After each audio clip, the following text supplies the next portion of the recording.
जो खेल उन्होंने 10 साल से खेला है और जो खिलवाड़ दिल्ली के लोगों के साथ हुआ है वो अभी भी चल रहा है। तो एक तरफ से कह रही सारा काम हो रहा है, दूसरी तरफ कह रही काम हो नहीं रहा है, और अगर काम खराब हो रहा है तो यूपी की वजह से हो रहा है, हरियाणा की वजह से होगा, पंजाब को तो ब्लेम कर नहीं सकती। भाई दिल्ली वासियों को क्या नाटक मंडली मिल गई है।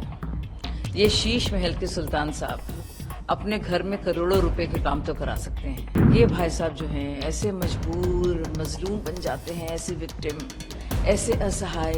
हो लोगों की जिंदगियों पर आ गई है, जीना मुहाल हो गया है, दम घोटू हवा है, ये कहें। ठंड आते ही मानो दिल्ली की हवा चोप कर जाती है। चारों ओर सिर्फ धुंध छाया रहता है, हवा जहरीली हो जाती है, जिससे लोगों को सांस लेने में दिक्कत होने लगती है। दिल्ली में प्रदूषण की मार यमुना नदी भी खूब झेलती है। गर्मियों में तो यमुना का जल प्रदूषण छिप जाता है, मगर वातावरण में तापमान कम होते ही ये पानी की सतह पर जहरीली झाग के रूप में दिखने लगता है। ठंड के साथ ही हर साल की तरह इस साल भी दिल्ली के प्रदूषण पर नेताओं की बयानबाजी शुरू हो गई है। भाजपा नेता शाजिया इल्मी ने आम आदमी पार्टी की सरकार पर बड़ा हमला बोला है। एएनआई से बातचीत में उन्होंने दिल्ली के पूर्व सीएम अरविंद केजरीवाल को शीश महल का सुल्तान बताया है।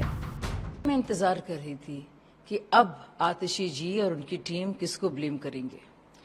इस पूरे जो कला है, जो महारत इनकी है कि अपना काम तो करो नहीं, औरों को ब्लेम करते रहो। जो खेल उन्होंने 10 साल से खेला है और जो खिलवाड़ दिल्ली के लोगों के साथ हुआ है वो अभी भी चल रहा है।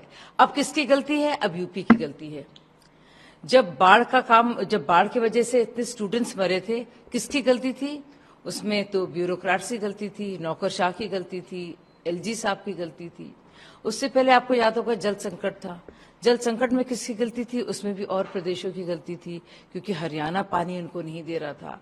अब जब हम देख रहे हैं हालात इतने खराब हो रहे हैं, अच्छा एक तरफ तो कह रही है कि सारा काम हो रहा है, लेकिन काम कहाँ हो रहा है, काम कहाँ दिख रहा है?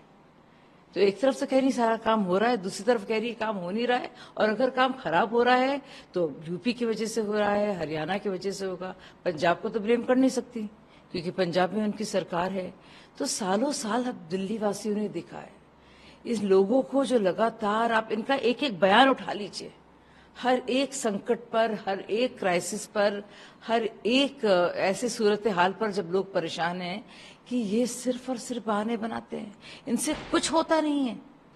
भाई दिल्ली वासियों को क्या नाटक मंडली मिल गई है। ये शीश महल के सुल्तान साहब अपने घर में करोड़ों रुपए के काम तो करा सकते हैं, लेकिन जब बात आती है दिल्ली की और बहुत ही संगीन इल्जामों की, जिसे हम देख रहे हैं, चाहे वो भ्रष्टाचार हो, चाहे वो जल निगम हो और उसमें घोटाला हो, या फिर बाढ़ के चलते बच्चों की मौतें हों, ये भाई साहब जो हैं ऐसे मजबूर मजलूम बन जाते हैं, ऐसे विक्टिम, ऐसे असहाय। हो पूरी दुनिया उनके साथ नाइंसाफी कर रही है। चाहे वो चीफ सेक्रेटरी हो, चाहे वो पुलिस कमिश्नर हो, चाहे वो नजीब जंग जो पहले आए हुए थे लेफ्टिनेंट जनरल, फिर अनिल बैजल जी जो दूसरे लेफ्टिनेंट जनरल थे, या फिर अभी जो प्रेजेंट एलजी हैं, सारे के सारे नौकरशाह उनके खिलाफ हैं, सब खिलाफ हैं उनके। वो सिर्फ अकेले काम करे जा रहे हैं। बिल्कुल उन्होंने अपने को एक मदर इंडिया टाइप का बना दिया है कि वो सब लोग उनके जान के दुश्मन हैं, सब विलन हैं, और वो ऐसे हीरो हैं जो बेचारे हीरो भी नहीं बन पा रहे हैं। तो मुझे लगता है कि इतने झूठ, इतने फरेब ना बोले, लोग कितना सुनेंगे, कितने उनकी बहानबाजी लोग बर्दाश्त करेंगे।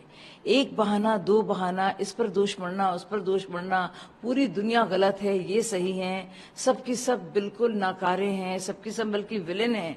ये एक संत बन के घूम रहे हैं बेचारे, और अपनी लुटिया साथ लेकर, धोती बांधकर, और सब लोग उन पर पत्थर मान रहे हैं। ये कौन यकीन करेगा? भाई सवाल यह है, खुद गोपाल राय क्या करते रहे हैं, क्यों बैठे हैं उस पद पर, क्यों मंत्री बने हुए पर्यावरण के, जब पर्यावरण का उन्होंने बुरा हाल कर रखा है। दिल्ली की आबो हवा आप देखिए लोग कैसे खास रहे हैं, कैसे बीमारियां लगातार बढ़ रही हैं, कैसे कंजेशन के चलते लोग इतने ज्यादा परेशान हाल हैं।